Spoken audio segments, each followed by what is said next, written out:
On today's episode, we'll talk about how to become an A camera operator when you have no A camera experience, what it's like to shoot scenes with intimacy, Elementary, Evil, Jessica Jones, and of course, when your A operator never does the last shot on Friday night. Just a little bit of business before we start. There may be a curse word here or there in this episode, so please listen responsibly. As always, our website, theop.io, is up and chock full of tips, tricks, and gooey operator goodness. Make sure to check out the breakdown, where the best operators in the biz explain shots they have done, the musings, where we discuss everything from quick tips to larger concepts of storytelling, the answers, the images, and so much more. I may or I may not take a break or two during this episode, but I promise that none of them will be longer than 22 seconds. Finally, if you are enjoying the podcast, please follow us, write a review, share us with your parents, and talk us up around the water cooler with your friends. So grab a beverage, sit back, and enjoy the op. Thanks for listening. Lock it up, nice and quiet, and let's roll. Rolling. Victor 30 Echo, take two. Hey, Margaret. Hey, Mark. And camera set.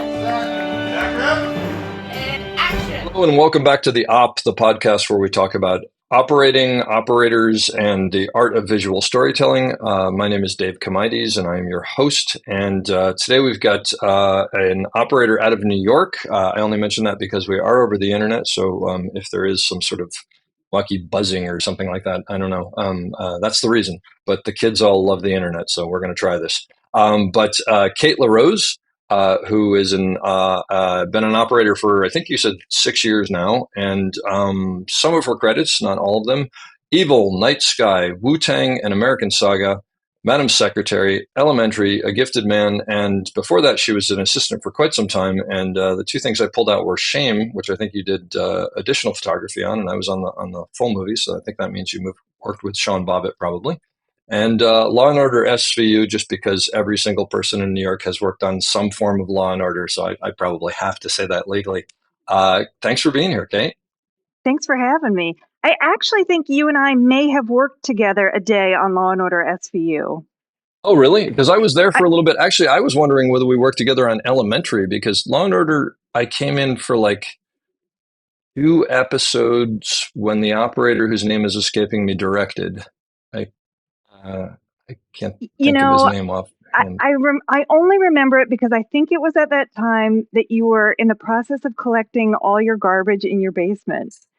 And I remember talking to you about that for a long time. It would have been after it, because I moved back to Connecticut about a year and a half after that, but it was still pretty present. So we may have Okay. very well. If you remember that, then we worked together. So hopefully you Yes. remember it fondly. I thought Because it was a great idea. I was wondering whether we worked on Elementary, because I came and went there quite a bit, doing just day It's playing Steadicam. Yeah, maybe it must have been tandems where we didn't overlap because I was the A focus puller for years. that was it. Actually, I think I did come and go in tandems. Yeah, that makes sense. Okay. Okay. Yeah. Well, anyway, well, thank you for being here. So tell me, what's your story? How'd you get to where you are?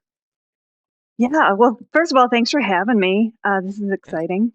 Um, I moved to New York in 2004. I grew up in New Orleans. I went to school there. They had a pretty good program for film and communications at the University of New Orleans.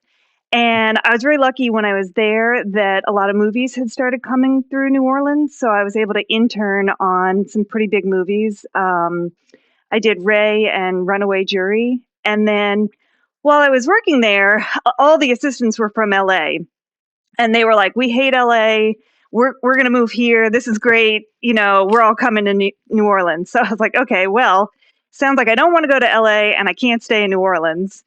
Yeah. And I had a friend of a friend who was a production manager in New York. And I connected with this guy, and he and I started emailing.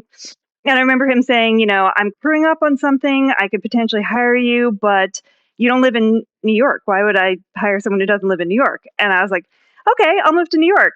And I did. Mhm. This is a very New Orleans statement, but I had a fourth cousin who was living in New York at the time. And I feel like only people from the South know your fourth cousins. And Okay. she Good. was working at the Olive Garden in Times Square and trying to make it on Broadway.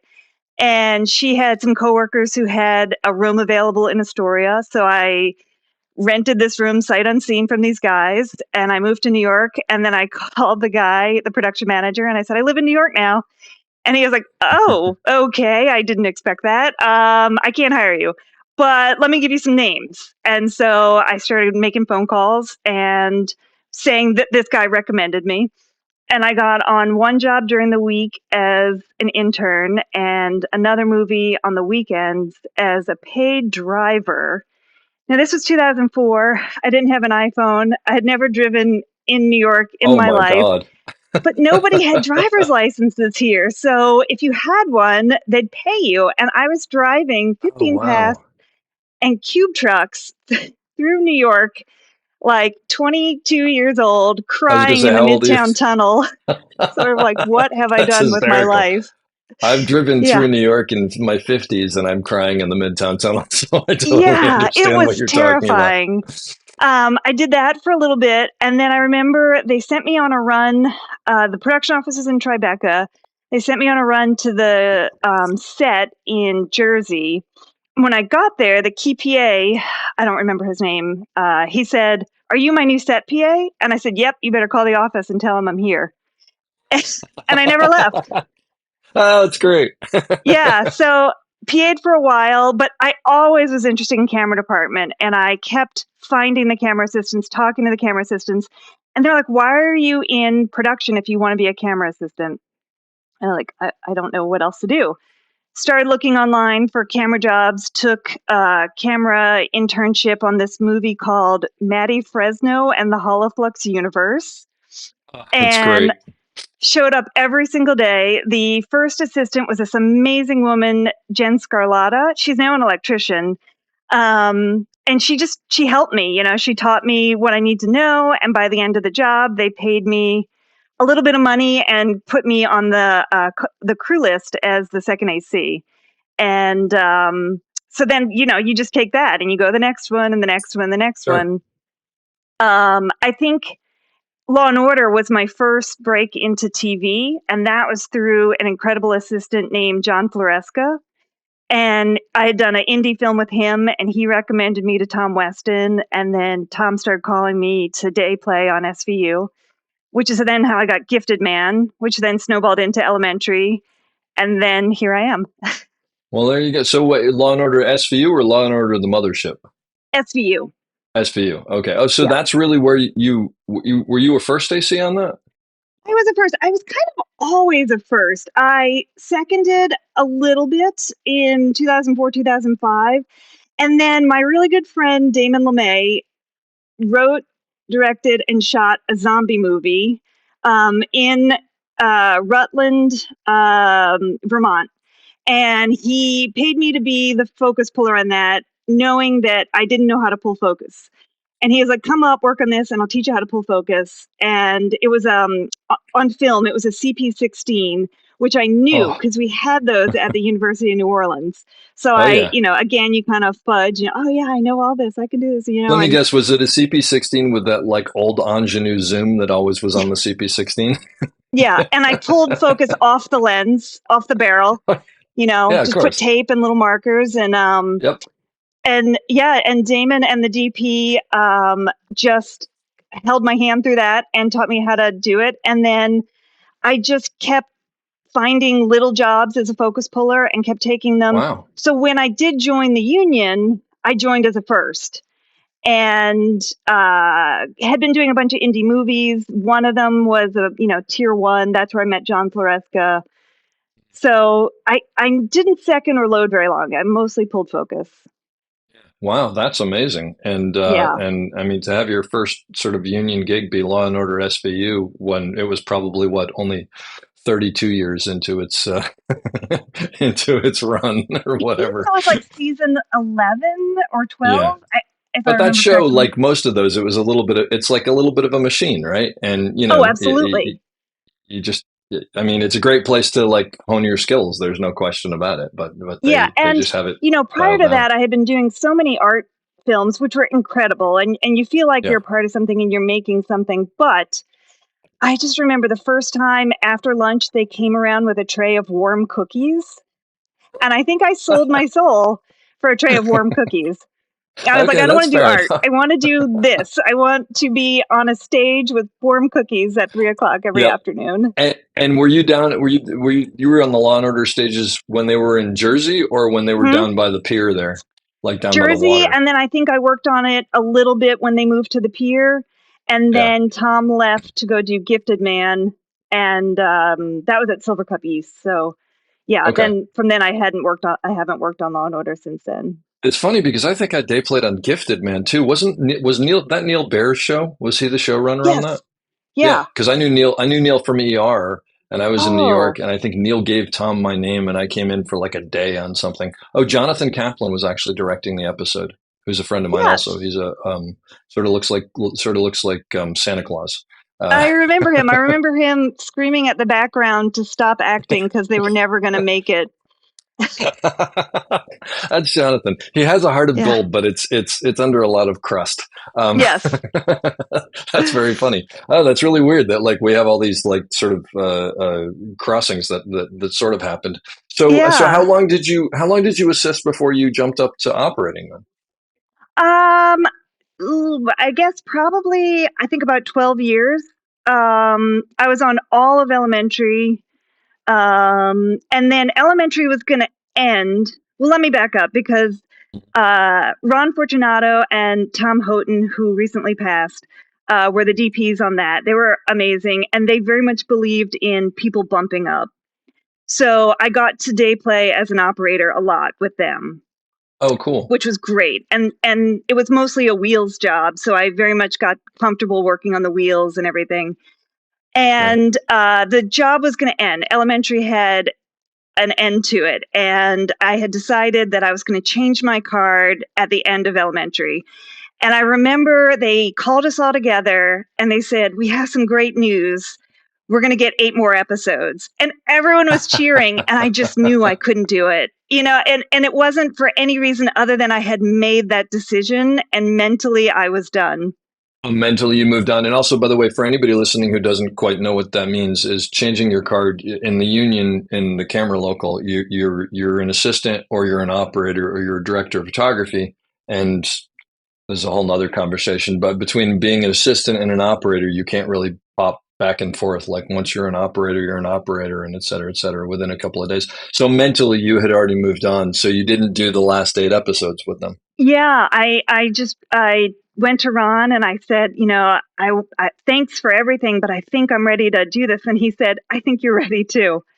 Oh, And I that's was kind of like, cool. okay, that feels Yeah, good. And so I went into the office and I changed my card the beginning of the year, and it was huge because because of elementary, I was able to buy my apartment. I felt financially comfortable for the first time in years. It yeah. was a big deal to leave something that was so comfortable, but I was ready. Did you have any sort of were you thinking in the back of your mind, am I making a mistake? Because it's You hard to know, step out of something that goes on its own and just like you can continue, you can continue at it, right? Like even though you may not be right. happy. It felt like the right decision when I did it, and everyone else that worked in the camera department was so ready to bump up, and we were all just staying on that job because it was a good job. And when I said I was leaving, and then everyone else got to reorganize, I Oh, knew, yeah. despite not having anything lined up to go to, that it was the right decision. I could see we all needed to make these changes. That's cool. So basically, your leaving opened up a gap where other people got to sort of move it. So at least you feel good about that, whether Yeah, even if you don't have a job right away. right. And so what was the first thing you? So I'm assuming the first thing you did was as a B camera operator. Actually, C camera on Madam Okay. Secretary. Oh, So okay. my good friend Laron Kahanov was the DP on Madam Secretary, and they always had C camera days. And Gotcha. they shot next door to elementary. So I had been in touch with him about changing my card. And, he said, let me know when you do, and I'll try and get you in the mix. And that really, really worked out for me. The first 6 months of changing my card, I spent quite a few days on Madam Secretary, and was great because that was, Jamie Silverstein and Peter Yep. Vietor Hannum were the other operators who Hmm. were just very kind and, eager to show me the works at Madam Secretary and give me good tips. And I never felt any pressure. Plus, my friend Damon, who had made the zombie film, was a focus puller there. So I knew a lot of people. Heather Norton was there. Heather Norton, love Heather Yeah, Norton. Yeah. So that's a good group of. So you're basically sort of protected. I mean, you still have to do the job, obviously, but right. like you don't feel like people are like breathing down your neck as you're doing something. So as a C Yeah. camera operator, now, am I crazy? Did Jonathan Brown shoot some of that? Was he there? He did season one, I believe, and then Laurent took Maybe over that. after that. Okay, gotcha. And so as the C camera operator, what kind of stuff are you doing on that show as a C camera operator? Is it like big boardroom meetings where you're picking off other people kind of stuff, or Definitely. Yeah. It would be like when they'd have 6 or 7 cast member in a room and they'd give you gotcha? somebody to isolate. I think we were all on headsets. So sometimes they would ask you to swing over to something else or, Uh-huh. pick off this or that or, grab an insert kind of deal. Gotcha. Yeah. Okay. So you're thinking on your feet because I did West Wing, and when I did West Wing, which was early on in the show, it was a single camera show, and Tom Del Ruth, the director of photography, would not allow another camera, basically, and so we would do scenes in the Roosevelt Room with 8 people, and it would take 12 and a half hours. Wow. The And I thing about remember oh, it's sorry. tough. Yeah. No. No. Go ahead. Madam Secretary shot like 8 or 9 hour days. So they knew how Wow. to use 3 cameras because That's everyone was great. committed to that short day. Yeah, yeah. Now, when you're the C camera operator um, on that show, and it sounds like you were starting out and they were helping you, but are you making decisions about like where you should be on the line and this and that and the other? Or are they basically going, I need you to come in right here and get a shot of this? That show was very much come in here and get a shot of this. And Okay, they had a very specific framing that, you could get notes about while you're in the middle of a shot. The gotcha. dolly grips were always they were regular people on the show, so they were very familiar with the look. So it Uh-huh. was them also helping me a lot. Gotcha. And was I'm assuming that this was then a pretty easy jump for you because you sort of fell into something that was sort of so supportive. It was, I mean, I didn't even have to change the GPS directions in my car. It was the same stage. So No, it was that's very wonderful. It was, comforting. and then, some days, Madam Secretary would wrap and elementary would just be at lunch. And I'd be like, hey, friends, how's it That's going over cool. there? I'm going There you home. go. Great. And so, how Yeah. long did you hang out there? On and off, I think until the end of their show, I day played with them, which was amazing. But uh, about June of that year, so 6 months after I changed my card, Manuel Billiter, who I had also pulled focus for, called me about doing season 3 of Jessica Jones. And they were doing a little bit of a shift up in the crew. And Mike O'Shea was coming in as A operator. And he asked me if I'd be interested in being the B operator, which was, I think, to this day, one of the best phone calls I've ever gotten in my life. I just remember, trying to be so cool on the phone and then just hanging up and calling anyone I'd ever met. Like, I got That's Jessica so Jones. great. This is incredible. That's so great. I actually don't know. I know Manuel, and I know Mike O'Shea. I don't know the show. Was that a big show? Was that like a known Well, New show? York had all those Marvel shows happening at that time: Daredevil, Luke Cage, Jessica Jones. Gotcha. So it was sort of a machine in its own right, but they were fun shows. They were action, and that one starred Kristen Ritter. I think that was the only female-led show that they had at the time. So Hmm. it was Yeah, exciting to get on that show. Absolutely. that's great. And did you know Mike O'Shea? And well, you knew Manuel. Did you know I Mike? I didn't know Mike at the time. Now I love Mike. He's He's a great guy. amazing. Yeah. He, in the beginning, I think we had some mutual friends, so we hit it off. But just then, the more I worked with him, the more I adored him. That's great. So let me ask you a question. when you're going, so it sounds like you basically, okay, you left a scene where you were very comfortable and doing very well. You go into this really supportive environment where you're C camera, and it sounds like you sort of prosper at that, and you're like, okay, I can be a C camera operator, and I'm guessing you're watching and you're learning. Is there then a sort of nervous jump when you're like, now I'm a B camera operator on a show, or was it just sort of like, okay, I get this, and It you was know, terrifying. It was terrifying because I had watched the show and I thought I knew what I was doing. And I think the very first shot I set up, Manuel very kindly came over and was like, "This isn't the look of the show." And I was like, wow, "Okay, that's cool, cool, cool. yeah, Yep. yeah. What would you like? What can I do?" And Um, were you sort of like going and finding stuff on that show as opposed to them saying, this is what I want from A, this is what I want from B? no, I think again that one was Manuel had a very crafted look for the show. And Uh-huh. so, I recall him, coaching me through a bunch of setups. Eventually as you go on and you get an understanding of what you're going for, I would set it up and then yay or nay. But that was, artistically a very precise show. So they had a very important look for it. Yeah. Okay. So let me ask you this, and I mean, this was a while ago, so maybe it's not, you may not remember it, but day one of that show, when you go in, how do you figure out what your role is as the B camera operator? Because B camera is different on every show, right? I mean, some people want you right in there, and some people are like, nope, you sit back until we give you your orders. Or how'd you sort of figure out as a younger operator what your role was Um, supposed to be? I knew Manuel, so I wasn't afraid to stand close and listen and sort of just be nearby. His assistants were also really, really helpful.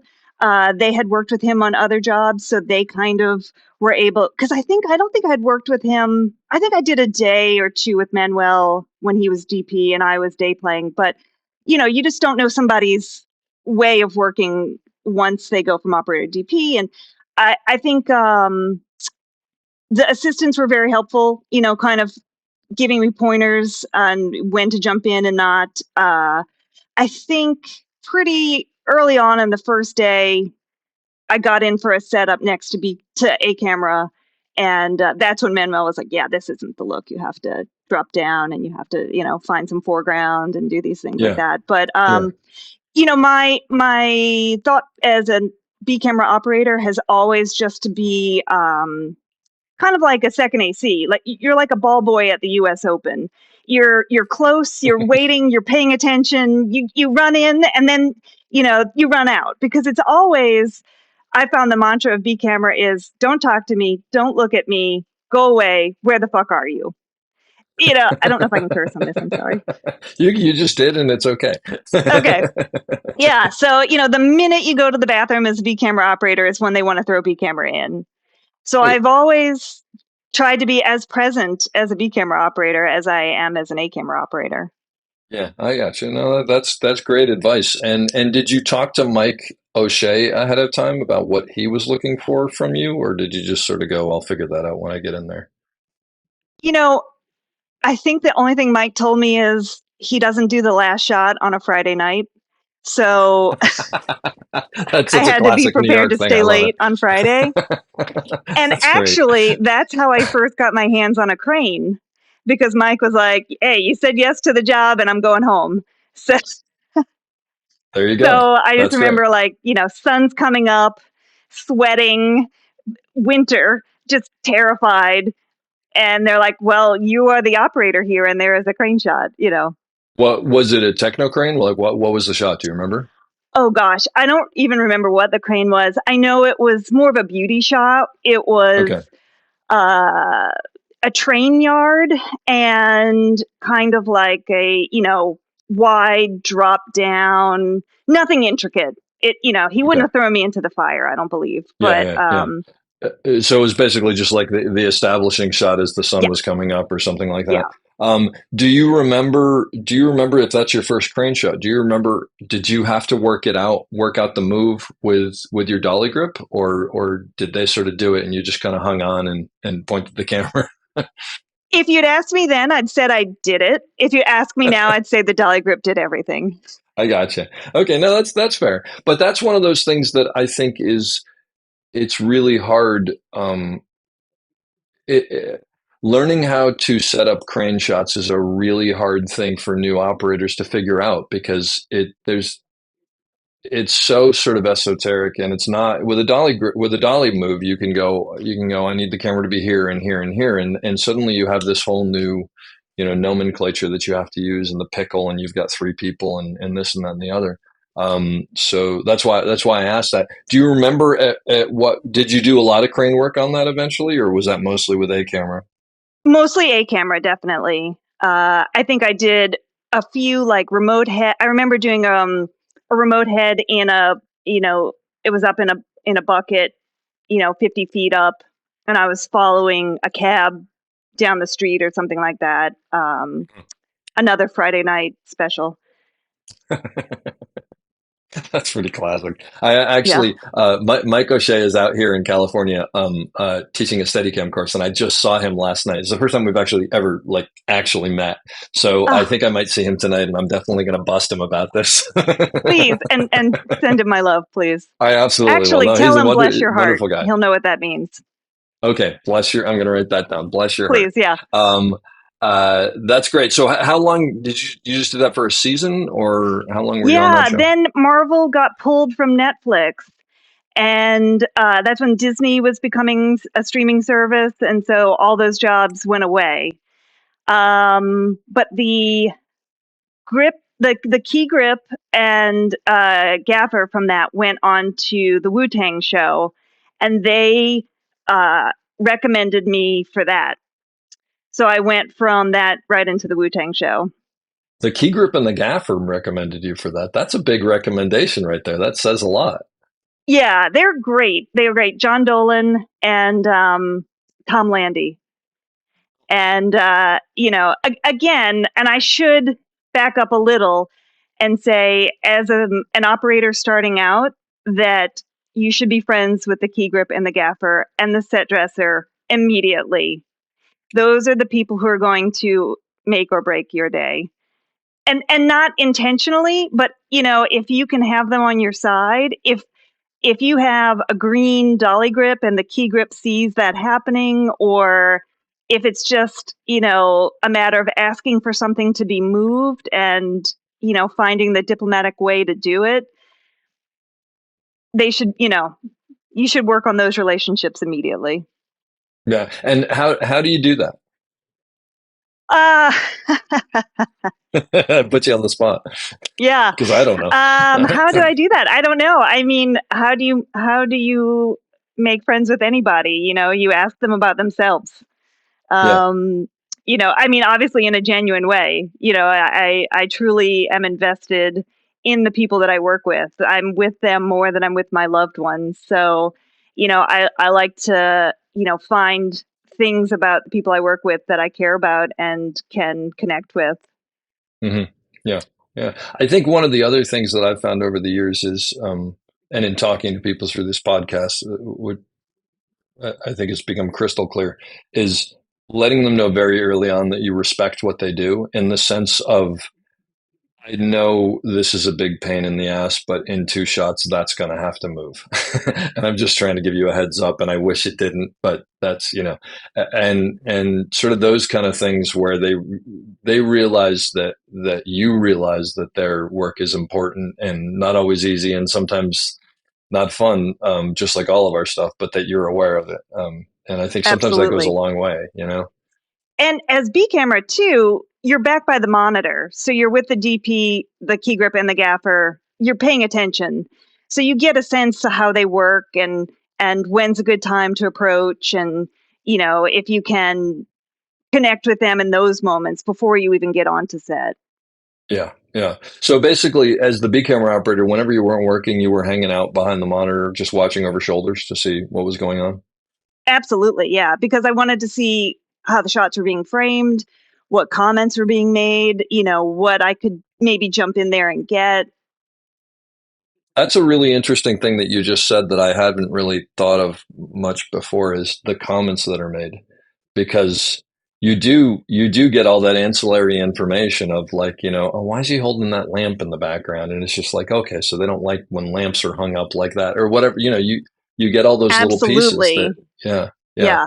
It's. I mean, the thing that I always found out about B camera is it's sort of like it's constant reconnaissance on every level. And some of it's when you're working and some of it's when you're not working, but it's constantly just trying to figure out, okay, these two people work well together and that person doesn't work well with this person and the DP doesn't like this and the A camera tends to do this, but the director really likes that and all that other stuff. And then Exactly. hopefully you can actually pull all that in at some point, right? Yeah. So how long did you stay doing B camera before you jumped up to A camera? Let's see. From Wu Tang, um, Manuel Billiter recommended me for Evil. So I did, I got called for Evil with Fred Murphy, who is just the best. Wonderful. The Just best. the And by best. the way, Evil stars Katja Herbers, Hmm. who I who And I Mike did Coulter, Manhattan yeah. with, who's like the nicest woman in the world. I absolutely love her. She's so She's lovely. great. That's great people. Yeah. And Fred Murphy, you couldn't be with a better DP. That's Uh, amazing. It sounds like you've sort of been blessed to fall in with really really nice people. I really, really feel that way. And I hope that I can continue that trajectory. You know what I mean? I feel like when you meet nice people, they recommend you to nice people. I And think so. Yeah. you just keep that going if that's possible. But Yeah. yeah, season one was Fred Murphy and Tim McGinnis. Oh, Tim Tim McGinnis. passed Yeah. this Tim year, passed. unfortunately. He, Wonderful guy. And I know Tim. I worked with Tim on The Good Wife, where he moved yes, up with Fred, under Fred. yeah, And then I know Richie Guinness really well, as also his brother. yeah, Amazing yeah. keeper. He Yeah. only did season one with us, and then Peter Jimenez came in, also a very awesome dude. So it's just a great crew there as well. I did 2 seasons with them as B camera, and then the pandemic hit. So Yeah. one season, then pandemic, and then back for another season as B camera. Then I went to Chicago to do what's now called Night Sky. I think it was called Light Years when we shot it. And that was, the DP was Ashley Connor. And I knew her through New York. She was actually my camera PA many years ago. I That's don't think great. she'll mind me saying that because she tells people that story too. He's She done brought what? me out as B camera. The A operator was from LA, and after a couple episodes, that wasn't quite working out, and so he left the show. And I sort of naturally assumed that I would get bumped up to A. I had done the tandems as A. I had always done A tandems. Um, and well, what I realized is Ashley really had to fight to get me as A camera for the remaining 4 episodes. And it Because always of comes your down, experience prior to that, or what was yeah, the so it always reason? comes down Yeah. to, well, they don't have previous A camera experience. And how are you going to get A camera experience unless they give it to you, right? But It's, you'd had it on tandems a little bit, right? It mhm. sounds like, yeah. Okay. Yeah. Yeah, it was just sort of a tricky political moment. And I think, I had actually started doing all the crane shots on that show because Oh, they were doing a lot of Steadicam and crane work at the same time. So she put me on the crane and then kept me on the crane. So I had a couple things going for me where the actors were J.K. Simmons and Sissy Spacek, and they both really liked me. I had done all the crane work for a while, and the crew and I got along together really well. And, for a moment, she was sort of like, well, what if we call you A, but you stay with this group or whatever? And I said, the reason that someone is A camera is because they have the A camera dolly grip with them. And I have a very up and coming dolly grip, and one day he's going to be a superstar. But right now, I need to be with that guy. Otherwise, I'm not A camera. yeah. And so she understood, and she went back and she came back to me and she said, "That's it, you're A camera." It was incredible. Wow. It was just a moment of someone. All you need to do is fight a little bit, I think. And some people are not willing to rock that boat. And Ashley was experienced, but that was her first big TV job. So there was a moment, I think, where she was, unsure how much she could push. And then I think she just said, this is unbelievable. Why should I have, this is our person. It should be Kate. And so she It's fought for great. it. And then at that moment, almost as I became A on Night Sky, Evil was crewing up to come back again for season 3. And crew was shifting a little bit on that job as well. And I was chatting with, some of the crew about what was going to happen and who was going to come in. And I just started to make it known that I wanted to be thought of for a camera on Evil. So I remember Peter Jimenez calling me, and we talked for a while. And I was like, I'm doing a camera now. I'm on the crane. I feel comfortable with this. I'm ready to do it. And he said, okay, great. Let me talk to Fred. And I think the next day Fred called me and he said, we want to offer you a camera for season 3 for Evil.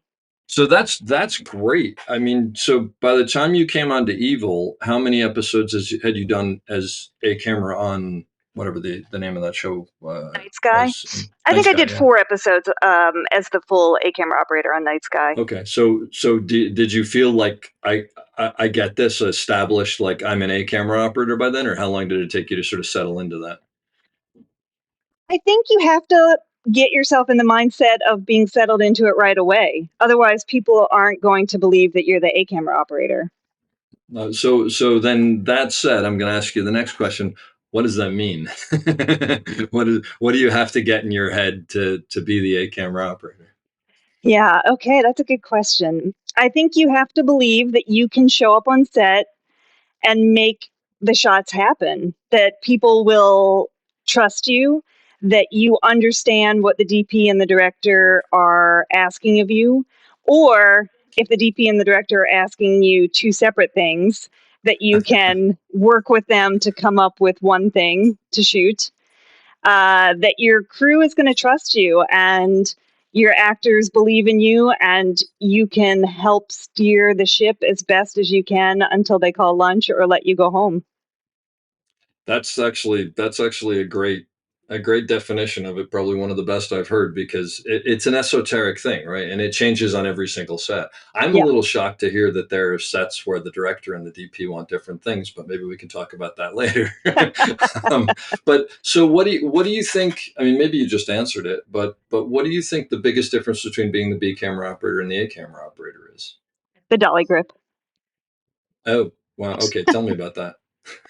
I mean, obviously I've had some amazing B camera dolly grips, but when you get to A camera and you work with somebody who is doing it day in and day out and helps you have an idea for the shots and is interested in being creative or is just so experienced that they understand what you're trying to communicate, it changes everything.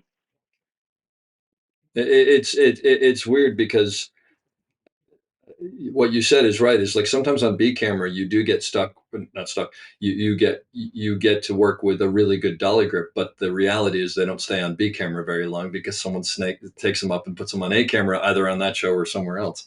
Right. So the weird thing is has always been to me is, in a weird way, the B camera operator should probably be working with the better dolly grip because they don't know as much. But everybody's sort of learning together. So there's no question about that. That's a fascinating response to it. It's not. I don't disagree with it, but it does make the difference. Have you had a situation where you've been put with a dolly grip who you just don't gel together and you're not seeing eye to eye for whatever reason? Yes, absolutely. And it might just be a matter of maybe my communication skills weren't good at that time. Mm-hmm. And perhaps I didn't know how to, you know, pull apart a shot and describe it to somebody else to get them to understand what I think we should be doing. Or, Mm-hmm. I think what's terrifying for a new dolly grip is coming up with framing themselves, right? So there's those moments where you know what the show is supposed to look like. You get thrown in there at the last moment. It's a very long lens. You're trying to keep a very heavy over. The actors are bobbing all over the place.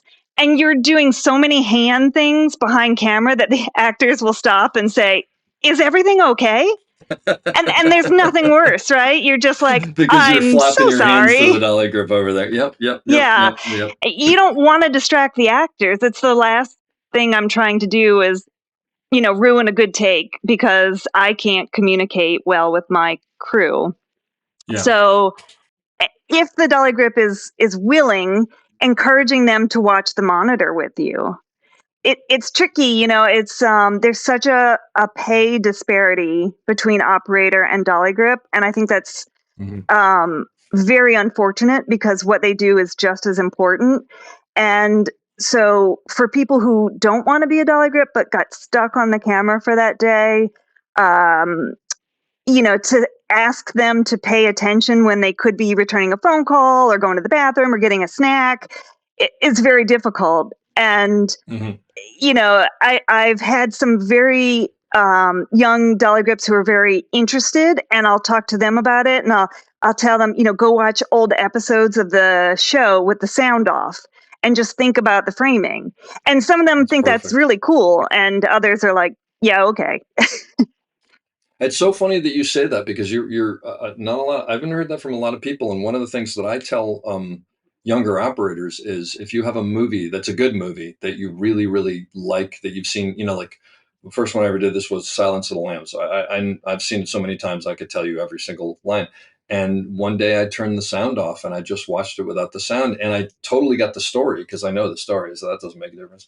But I started seeing all these things that I'd never seen before. And so I started doing it with other movies. But it's interesting that you say that because it's exactly right. Because when you take the sound away, you just go, oh, now it's just the visuals, and there's so much going on there. Yeah, I don't know who the It's a great first piece of person was to advice. tell me that, but when Fred brought me in to interview me for Evil, he and I sat down and watched the pilot together with the sound off.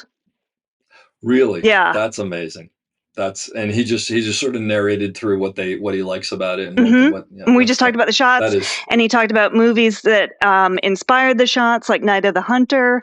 And oh then he my had me go gosh. watch Night of the Hunter, and we talked about those shots.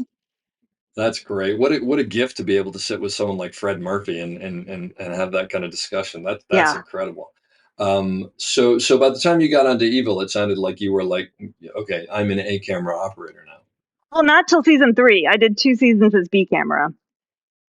Oh, I'm sorry. You were A camera on no, I'm sorry, not by the time you got into Evil. By the time you went back to Evil after COVID as an A camera operator, it sounds like you were sort of established that you could do this at that I point knew because I you'd done could the do it four because I episodes. knew I had the support. I knew, Yeah. again, going back to the crew, but Brendan Quinlan, our key grip, had my back.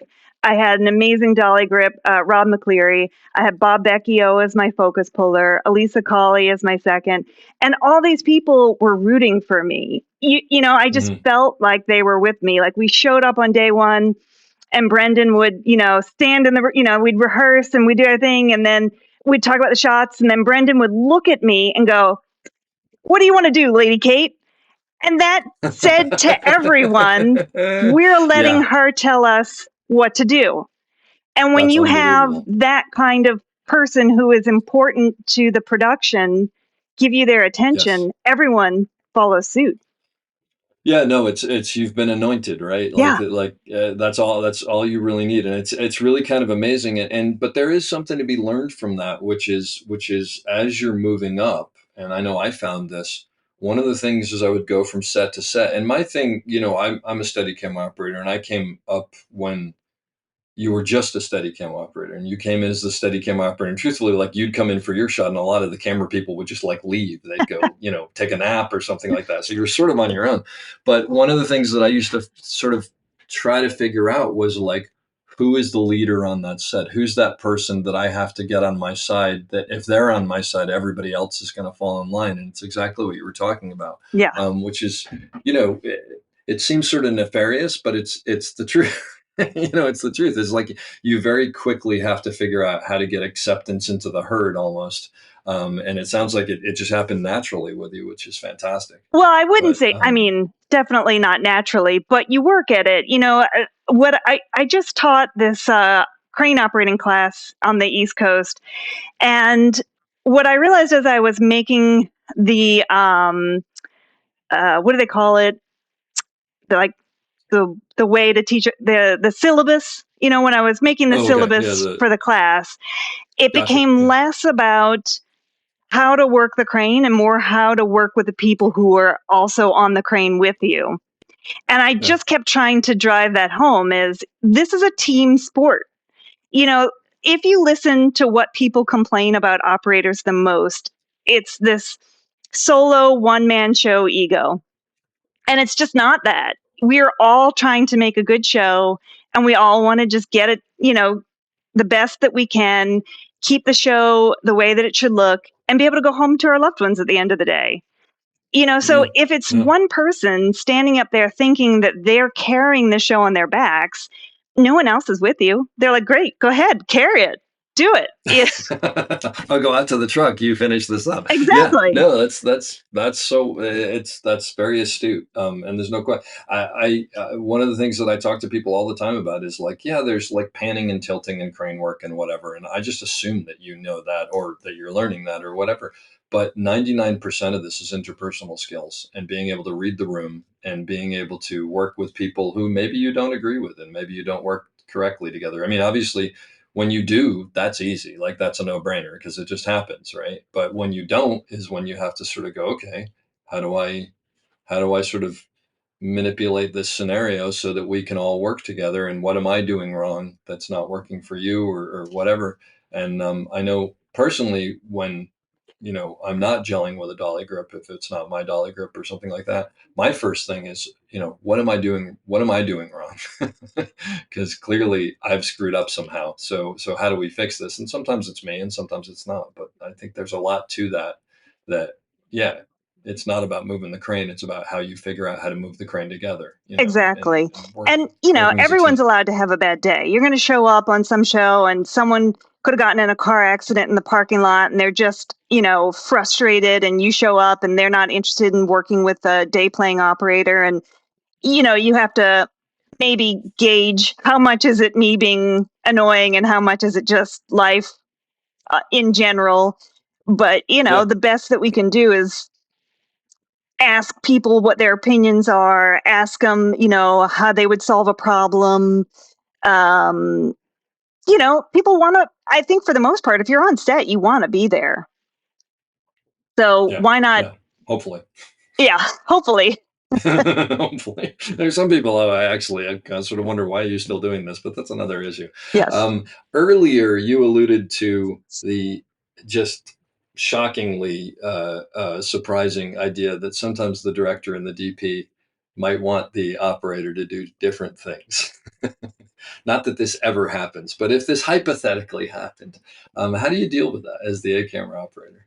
Usually what I'll do is I'll get what I think they want to do and we'll start rehearsing. And then if the director comes in and they said, no, this isn't what I'm looking for, I like to then immediately involve the DP and say, I'm so sorry, I misunderstood. I think what we should be doing is this, or what they're looking for is this. Is there a way that, perhaps there's a light now where we want to see or something like that? And try to sort of diplomatically, as best I can, involve them in the changes. Hmm. Sometimes they're sitting in completely separate spaces and you're getting information like the AD comes to you and then the second AC comes to you, and that'll go on for a while. And then I'll ultimately have to say, I'm so sorry. I have to approach somebody and we have to get together and we have to talk about it because, Yeah. this game of telephone is only going to get worse. Yeah. No, that's I mean that's about the best you can do, Yeah, unfortunately. The thing that I always think about it is basically you don't want there to be surprises for anybody. You don't want to not do what the director wants without them knowing why. And what I always feel and other people have said is like when you get the three of them together, usually like I'll bring the dolly grip in too, so like there's witnesses to what's being said. But you said something really telling, which I think is smart, and I think is a sign of a good camera operator. Is you said, you know, obviously somewhere in there you go, maybe I'm not understanding this, or maybe I don't know what we want, because like you sort of take the hit yourself, because then it gives everybody else the out of like, yeah, you're an idiot, why didn't you do this, and then someone can just deny that they ever said whatever. But that's part of it, right? Is sometimes you have to take that hit, because it's not going to be as bad on you as it is for the bigger team. Right, exactly. And even too, if let's say, someone else needs a rehearsal, it could even be the boom operator needs a rehearsal. I'll often say, I really need it. And hopefully that'll encourage the AD to, motivate us to have a rehearsal. And when I find that we do the rehearsal, like 6 other people will come flying in the room like, yeah, we all need this rehearsal. So if Yeah, there's a moment where I can be like, yeah, I absolutely need this and it benefits all yeah, of us, then that's fine. yeah. I was lucky enough, or maybe unlucky enough, to start a camera operating when rehearsal was not considered a bad word. And the thing that always kills me now is people are like, yeah, maybe we'll get lucky. And I always want to look at them and go, first of all, nobody gets lucky. If we get it, it's because we're all talented enough to pull this off without really knowing what we're doing. But that's not how we should be doing this. I know. Yeah. And the fact that you mentioned the boom operators, like, I often will do them simply for them, because they're like these one-man bands or one-woman bands that are out there with like nobody Yeah. in their corner. And you'll do the rehearsal, like, why was the boom in? And you're like, because we're rehearsing it right now. I know you're rolling, but we're basically doing it for the first time, and Yeah. figuring it out. And truly, the number of times in my career that a boom operator has saved my life, or saved my butt on set. Let's not say save my life, but save my butt on set. I couldn't even begin to count. Even as a focus puller, I used to say, if you got thrown in there, B camera focus puller, and you don't know what the action is, follow the boom. They're going to Follow go the to boom. who speaks next, and you pull focus to that. Just follow the boom. So, there's so many talented boom operators that understand lighting in a way that I think some DPs today never will. That you can gain so much from every person on set. They all have something that's going to help make your day a little bit easier. Yeah, there's no question about that. And I mean, some of my favorite things are actually to work with just great boom operators who enjoy, for lack of a better word, the hunt. Like, they enjoy the challenge of okay, you're going to throw this at me. All right, we'll figure this out. Exactly. um, it's just, that's the best, as opposed to, and it does happen, especially on TV. I think there's sometimes the boom operators that come in and they're doing the same thing over and over all day long, and they get a little bored sometimes, and I understand it. It's so you try to, like, have those reindeer games where you keep everybody involved. But I think part of being an A camera is a little bit being like a cruise director, isn't it? Absolutely. Yeah. I mean, there's so many pieces to hold in your head and so many people to remember to check in with. I mentioned earlier the set dresser, but they're so important and can really, help you move your day along so much. And so, to check in with the boom operator, check in with the set dresser, make sure B camera is okay, your dolly grip is good, and second team and all it is very much like walking in, checking, going through your checklist, making sure you've everyone is comfortable and that you're doing okay to get the day moving. Yeah. Was that a surprise as you moved up, how much of that is involved in it, or were you aware of it just from watching A camera operators? I think when you're on B camera watching A camera, you think you can do it. You're like, I can't believe they missed X, Y, and Z. And then you get there and, you realize, there's just so many things happening. It takes a while to get that down comfortably. Hopefully, you have the trust of your crew and they don't think you're being disrespectful because you forgot to ask, something at some point. But yeah, I think on B camera for sure, just as like when you're a B camera assistant and your cart is immaculate, right? Because you have time and you look over Yeah. at the A camera cart and you kind of like, I can't believe their cart is such a mess. And then you get to A camera and you realize why the cart is such a mess. I haven't vacuumed my cart in 2 weeks. What's wrong with me? Yeah, Right. exactly. And, Because you're you know, so oh, that was my constantly, no, breakfast from 3 days ago yeah. because I never had time to eat it, you know? But you brought up something interesting. I mean, there's so much stuff that you're bringing up that's like fascinating.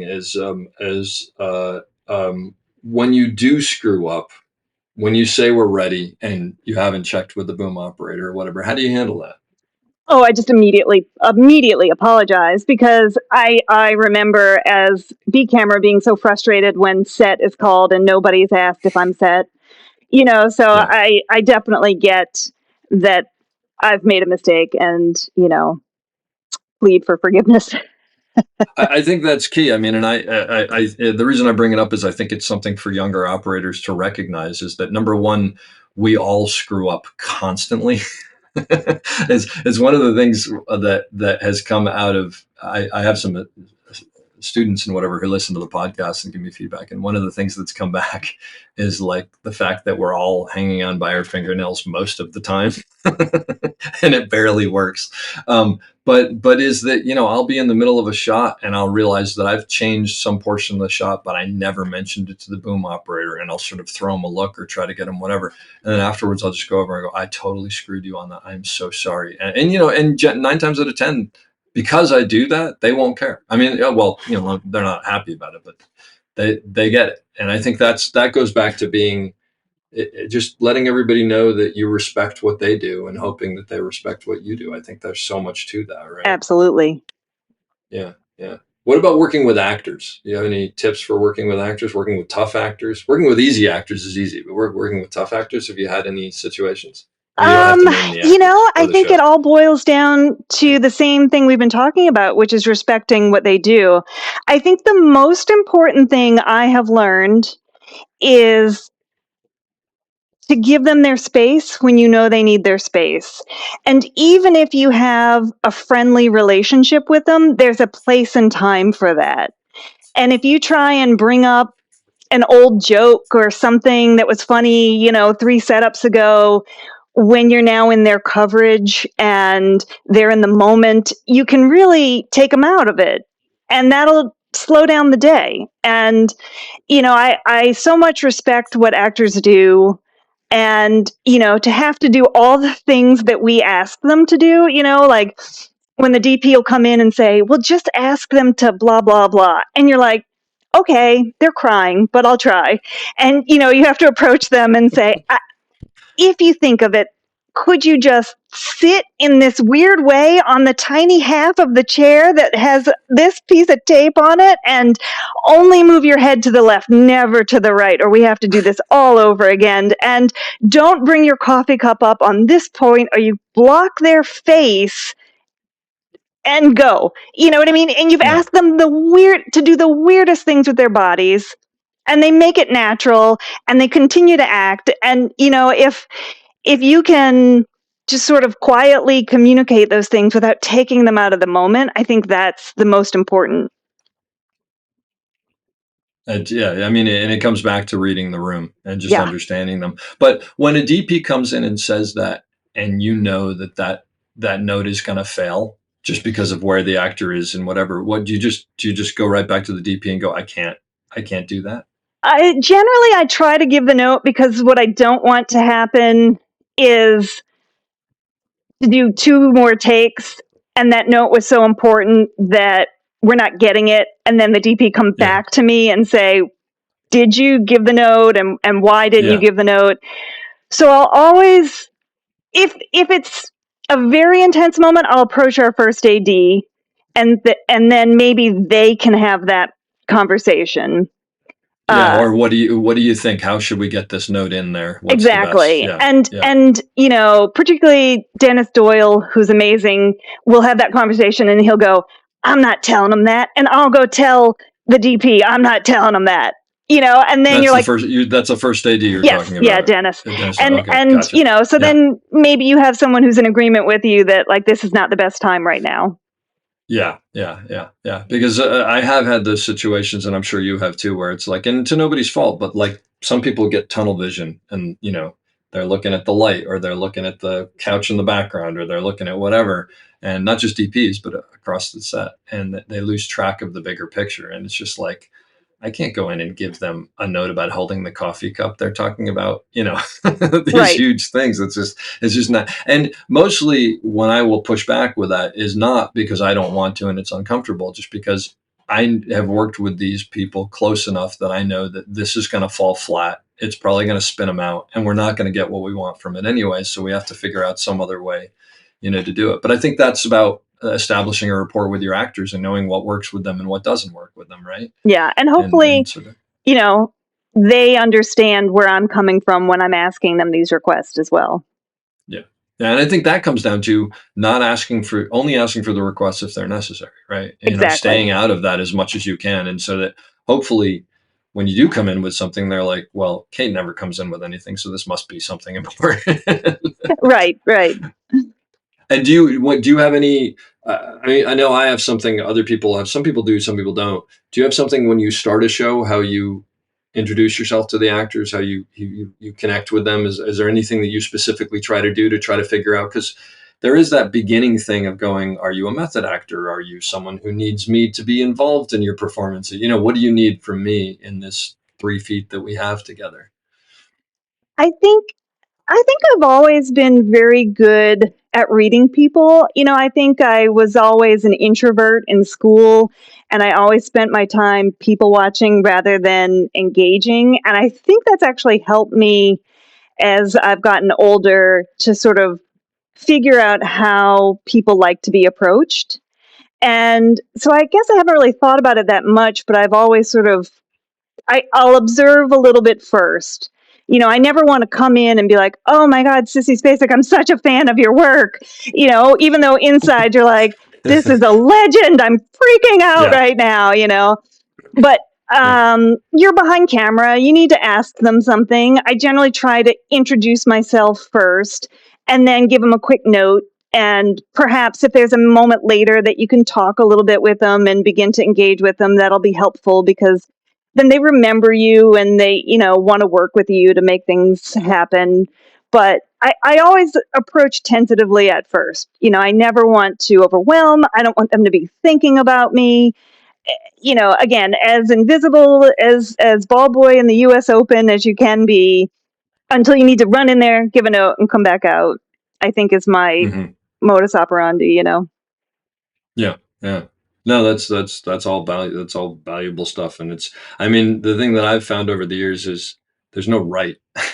There's the way you want it to go, hopefully, and then sometimes it does, and sometimes it doesn't, and it's Yeah, just this constantly amorphous shifting thing that you just have to keep on top of, because everybody's completely different. And I've even found that some actors, you know, they are one way, and then they can come in because they're having a bad day, or they just lost a big job, or they're excited about another job, or they have a tough scene and they're a totally different person that day, and then they're back to, so you just have to constantly be on your feet with that. There's no question about it. Yeah. definitely. What's the hardest part about being an A camera operator?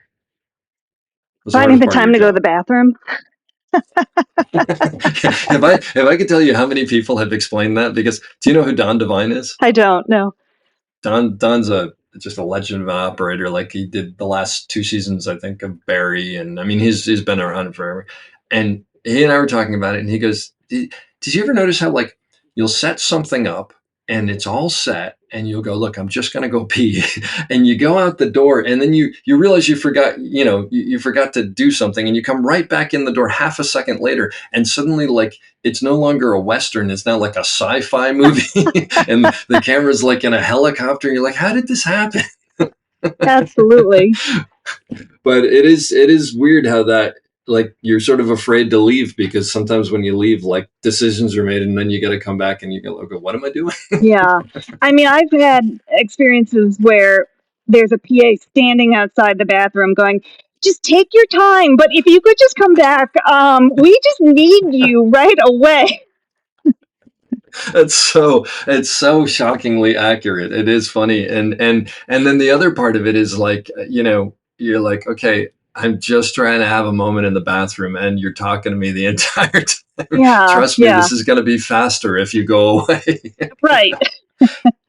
Yeah. No, that's fair enough right there. And what do you think? What do you think is the difference between a good operator and a great operator? Hmm, that's a great question. It's an esoteric question. I don't know what the answer is, but Yeah, I'm hoping if I figure it out, maybe I can be a great operator someday. I think the difference between a good operator and a great operator is people skills. I think that, you know, you can have someone who is great at framing or panning and tilting and all of the things, but if they can't work well with others, it's just going to make everything unpleasant. So I think, I've worked with some people that I've been told for years how talented they are. And then you show up to the set and you're just like, they may be talented, but they are bumming me out. I think that's the Yeah. difference. I think, it's not that you have to be a people pleaser. And again, we all have days where we just don't want to use all the words that we have, but you have to be you have to be able to work with everyone else on set. It's just too much of a people facing job to come in and bring your big bad mood with you. That's a great answer, and I think part of that is part of being a good A camera operator is you have to be the type of person who can motivate people, even and in the 14th hour to go. I know I'm just as tired as you, but we're going to make this better, and it's going to be great, and we're going to do this work, and we're going to push that dolly up that hill, or whatever it is. Yeah. And I don't know what that quality is, but whatever it is, the people that I know who have that are the people that I love to work with. So I think that's very accurate. What do you? How much do you work with the AD, the first AD, Oh, and the second AD constantly. actually? I mean, I think, again, in the list of people who you should connect with right away, I think they're right up there because they are in the DP and director's ear all day as well. So, as much as they can be on your team, the better. They're working with the actors, they're everywhere. So, you need them. And for sure, different ADs have different ways of running a set. I'm working with second team all day. Some ADs get very interesting about how you work with second team, right? Like they want to be the ones to call action on second team rehearsals or something like that. So even just getting into like those little moments of, can you trust me to move second team around? Can I, ask for this or that without it being offensive to you? Or, those moments. Yeah, the first AD is right up there. Do you check in with them as the day is going, sort of going, okay, I see four more shots in this scene. How many do you see? Like, what do you know is what's coming down the pike? Do you try to keep involved in that? I don't think I necessarily will do a shot count with them. I might check in and, you know, how much time do we have for this, or where do Mhm. you see us before lunch, or this or that. But no, I guess that's actually something I could probably work on is talking to them about shot lists. But generally, it's more about time. I think that I talk to them about. Yeah, it sort of depends on the ADs because some will do it. I've had ADs who will, after we do the rehearsal and we're setting up the master, they'll come up to me and they'll be like, "All right, I'm seeing four shots here. What are you seeing?" And I'll sort of go, "Well, I see four, but I bet he's going to want an insert of this." And it's just their way of going. It's a gut check of like, is my timing correct on this? And then I have some ADs who want nothing to do with that. So Right. I don't think there's a right or the wrong, but I sort of early on I try to sort of lob a question in there and see how much involvement they want me to have with that. And then others I will say to them, just out of curiosity, how long do we have for this? Oh, we have 2.5 hours for the scene. And I'll look, we have like six shots. Are we going to be able to get all the six shots? And I'll go, yeah, I think this is what we're talking about. Because what I've found is that sometimes they'll get information from prep and whatnot that I have no idea about. So at least that way I can kind of keep an eye on and keep the team going. Hey, this is where we're going to be, and you're going to have to move the carts or whatever. And then sometimes the director will mention something to me, and they'll have no idea. So they're going, "Oh God, I didn't know about that." Like that, great, So it sort of goes back and forth, I guess. Yeah, and it varies. Have you done features, or have you mostly done TV? As an operator, TV. As a focus puller, I did features. Yeah. A couple of really great ones that I think Frozen River, which went to it Oh was yeah. nominated for some Oscars, shot by Yeah. Reed Morano. Yeah. Yeah, I mean, I Is that loved the movie? That's doing. the movie that sort of put Reed on on the map a little bit, right? Mhm. Wasn't that the movie that kind of? Yeah, yeah, I Yeah, remember that. That was a good movie. Yeah, yeah, yeah. I love doing And features. I yeah, Sorry. and no, no, that's all right. But so you haven't operated on features, but do you see, as an assistant, you saw operators? Do you think there's a big difference between being on a TV show and a feature The from an pace operator is point of just view? so different, right? I mean, Yeah, you probably get all day to do 3 pages, whereas on TV, you're trying to do 3 pages, in 2 hours. yeah, Um, in some ways, uh, I think there's a beauty to both because in my experience on the TV shows that we've been on, that's never stopped anyone from trying to create something beautiful and interesting, even if it doesn't unfortunately stay that way after it gets into the editing room. Not that what comes out isn't beautiful or interesting, but these yeah, long shots, that you work on. So, I feel like we still get to do really, complex shots, but just less time. And so it makes you better at it because you have to think so much faster. yeah, yeah. It's one of those things that I think it's probably easier to go from TV to film than film to TV for that reason. Although the weird thing is, having gone and back and forth, you worked. I'm assuming you work with Sean Bobbitt on reshoots for Shame. I did, yes. Yeah, yeah. I've worked with him a ton, and he's He was I don't know lovely. how you found him to be, but he's just and he's so smart. And Steve McQueen is, I mean, the Yes. two of them are just a dream to work with. But when I work with Sean, usually on the first day, he comes up to me and he reminds me that we're on a feature and not on a TV show, because I do a lot of TV. And it took me a little bit to figure it out, and I was like, oh, like we can actually take our time and go, I need all of that moved, as Right. opposed to going, I can tweak this a little bit and get away with it. And there's no right or wrong there, because sometimes you have to go, I have to sacrifice that frame because we just don't have the time for it. But on features you do. So you're Yeah. right. It's much more enjoyable. I'll tell you Um, what I did with Shame. You've seen the movie? oh yeah, yeah. Okay. Well, when they did it wasn't reshoots, it was additional shooting because they felt the movie didn't have enough sex in it, if that's possible. How is that And they possible? added that threesome scene. And I was the Oh focus geez. puller in the room for the threesome scene. And it was shot on film and it was, Yeah. 400-foot mags, so constant reloads. So just like a lot of time of me and Sean and the actors in this very intimate setting I think in my memory all day. And by the way, and actors who you weren't on the movie, so you've just met them for the first time. I mean, you Correct. and Yes. so yeah. So actually, you were an assistant on this, but what's that like for you to shoot a threesome sex scene with these big people you've never seen before? And Yeah, I maybe because I'm a woman, I'm not really sure, but I have been, I think, in the room for more sex scenes than most people ever because it comes down to who do we feel comfortable, and they always go, Kate. Yeah, throw Kate in there. We yeah, feel yeah. she's fine. Throw her in there. And as a focus puller, I was always next to the camera. So I was just always in the room for these intimate moments. It's so, it's never what you think it will be. And you're always just trying, again, to make the actors feel comfortable.